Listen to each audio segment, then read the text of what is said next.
March of this year marks the 8th year since losses in the U.S. subprime mortgage market mounted into full-blown crisis at U.S. investment bank Bear Stearns, and months later at Lehman Brothers.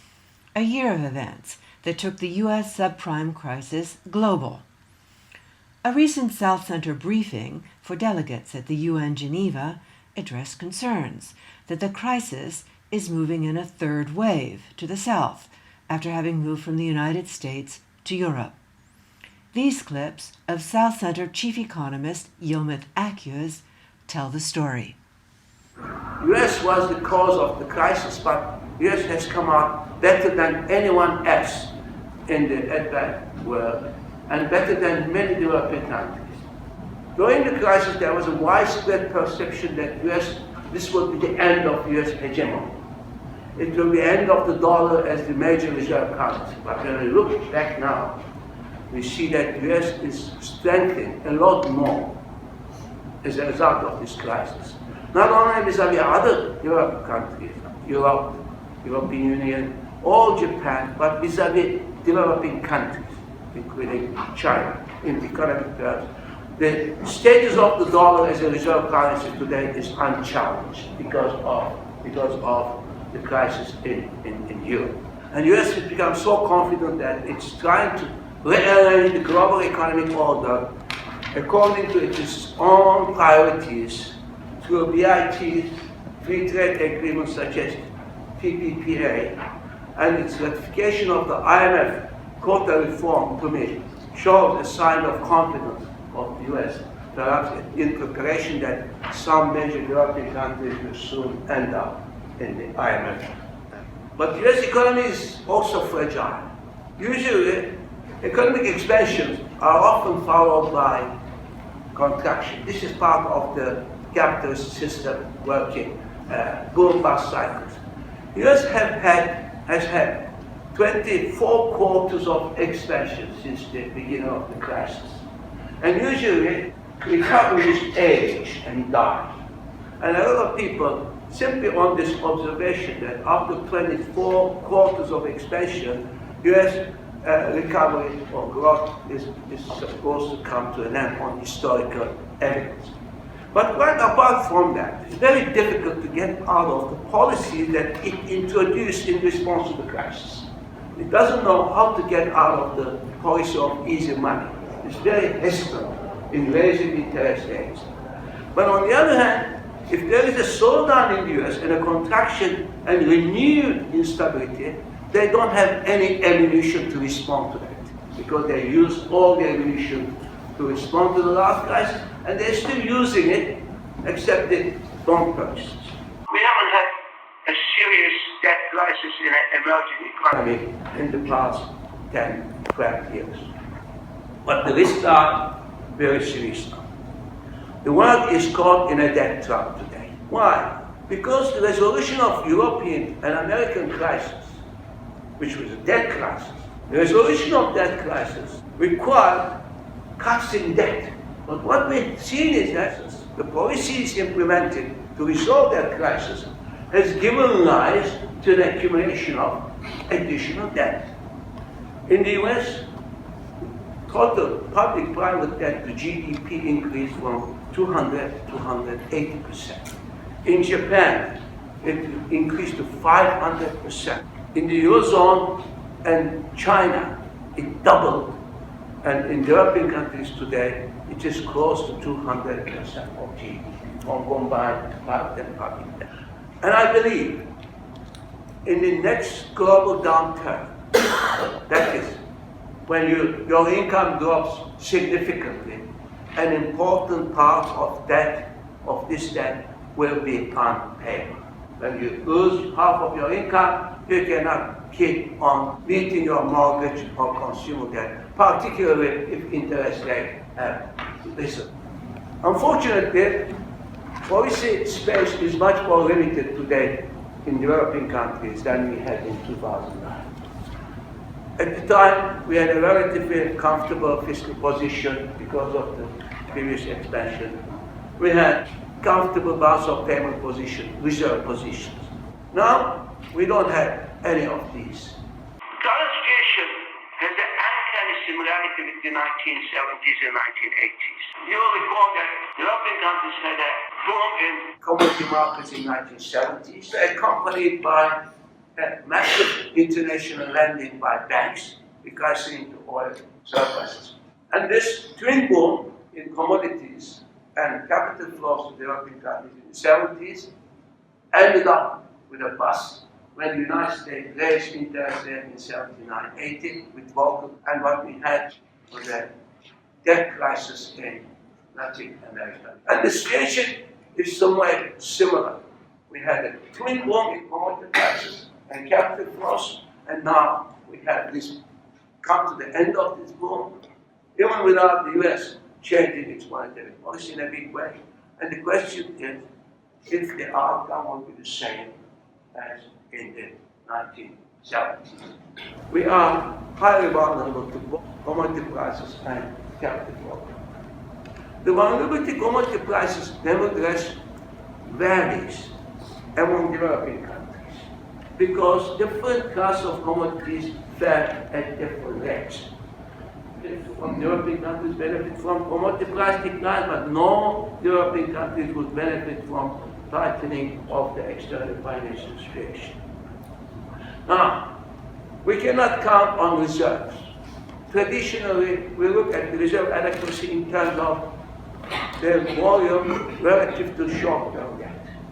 But what's happened in the past 15 years, and we examined that in some research papers in South Africa, there is a very large presence of foreigners in domestic equity, bond, and deposit markets of the European countries. And it's them who are exiting. So therefore, your reserves may be adequate to meet your short-term debt. But if there is a massive exit from domestic bond, equity, and deposit markets, then your reserves will not be enough. Why will not be enough? Because you accumulated these reserves in the first place from their entry into your economy. Monetary policy now faces a major dilemma. In order to stimulate demand and growth, you have to cut interest rate. But if you cut interest rate, you can trigger capital outflows. So you have a dilemma between growth and stability. So if we face a liquidity crisis, that is, we no longer have enough reserves to meet our imports and stay current on our debt payments, keep current account, capital account open, what do we do? Business as usual, borrow from the IMF, keep the capital account open, continue allowing it to run out, using reserves and borrowing from the IMF and using austerity.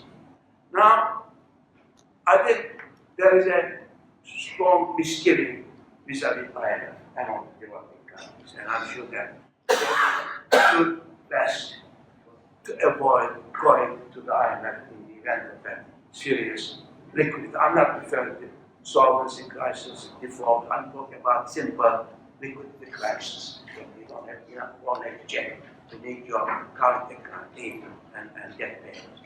Then what we do?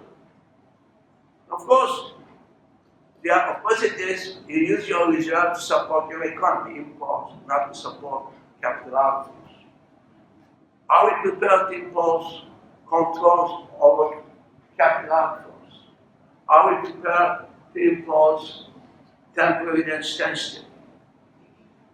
Are we prepared to impose austerity on creditors and investors rather than austerity on the people? These are the issues. Are there alternatives to the IMF in the provision of international liquidity? We have had some initiatives in the past 2 decades. One is the Chiang Mai initiative in Asia. The other is the contingent reserve arrangement established by BRICS. But when I look at the design and their size, they're both inadequate. They're very small. No one has ever used Chiang Mai facilities. And they're actually designed as a supplement rather than substitute to IMF facilities. And in fact, they require IMF programs to have countries access to these facilities. Then we have swaps. We have swaps among central banks of European countries. The only country that has swaps with other European countries is China. China has about 30 swaps, but most of it is with advanced economies. And only one of them, the swap in Argentina, is designed to supplement reserves if Argentina comes under attack. And all other swaps that China has are designed to facilitate Chinese exports and investment. Can we do it without borrowing from the IMF? One way of doing it is to a massive SDR allocation. We had it in 2009 in the South Atlantic. We allocated this even before it happened. We can have a massive SDR allocation, but the question is, would the major shareholders of the IMF agree to that? In conclusion, even if we avoid a fully fledged financial crisis, the prospects are for sluggish, erratic growth and heightened instability in the global economy. Why? Because of financial excesses we have had in the past 8-9 years. And you cannot easily restructure your balance sheets. That is a problem. We need to have a better policy mix than we have been using. I have mentioned before, first, stop relying on easy money, which is no good except for speculation in advanced economies. Abandon fiscal orthodoxy, invest in infrastructure, and create jobs and create demand. Secondly, we need better control over international capital flows, not only by recipient countries, but by source countries, because they are most destabilizing. They are at the heart of the current difficulties that we face. Third, we need the mechanism for adequate provision of international liquidity. And finally, we need effective and equitable debt resolution mechanism. Now, these issues should be studied and debated extensively, particularly at the current juncture. But unfortunately, Bretton Woods institutions are not the best place to do that, either to understand the fragilities or to resolve the problems. IMF has missed one of the most serious crises in the world since the Second War, the subprime crisis. IMF at the secretariat level is not very efficient in providing early warnings to countries about the global economic situation. And this issue is not just a technical expertise issue, it's a political issue. Because such an early warning, effective projection of the difficulties in the world requires a critical examination of the policies of countries which exert significant impact on the world economy. That means it will require criticizing US and European advanced economy policies. That IMF Secretary cannot do that. That's why they cannot really predict these kind of difficulties, warn countries in advance, warn them during their expansion so that they don't get into trouble. When we were writing The Rise of the South was a myth in 2009, 2008, IMF was promoting that the South is becoming a locomotive for world economy. And they changed their mind only in 2013. Secondly, IMF is not very bold in innovation.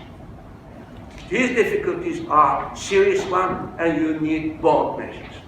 They are not bold in the reform of the international financial architecture. Why? Because IMF is part of that architecture, and that requires the reform of that very same institution. So I believe that these matters should be discussed, debated among developing countries, and in other forums such as UNCTAD, which has a much better record in anticipating these difficulties and providing proposals which eventually became part of the mainstream. We have to leave it there. For viewers who'd like to dig deeper, please see the context link to this story. Special thanks to Yilmaz Akyuz and the South Center. And thank you for joining us. From Geneva, this is Lynn Fries for the Real News Network.